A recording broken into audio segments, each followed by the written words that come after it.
Hi అండి. ఇది కొత్తగానే కాండ్రకోటలో వేసిన బ్రిడ్జ్ అండి. పాత బ్రిడ్జ్ వరదలకి కొట్టుకుపోయిందండి.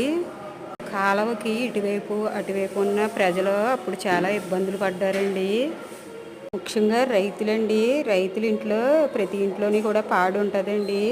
పశువులకి గడ్డి కోసుకోవడానికే కాదు దేనికన్నా కానీ చాలా ఇబ్బంది పడిపోరండి. మనం బ్రిడ్జ్ వేసేటప్పుడే స్ట్రాంగ్గా ఉంటుందో లేదో అని చూసుకోవాలండి. ఎందుకంటే వాటర్ ఉధృతికి అవి ఆగవండి. ఏదో గొట్టాలు పెట్టేసాం కదా, మట్టితో వేసాం కదా, పని అయిపోయింది అన్నట్టుగా చూసుకోకూడదండి. ఇలాగ స్ట్రాంగ్గా వేయాలండి ఎప్పుడూనే.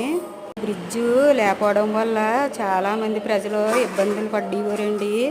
కార్లు వేస్తే వ్యాపారం చేసుకోవడానికి వెళ్ళేవాళ్ళు, ఇళ్ళలో పని చేసుకుంటే కూలీలండి.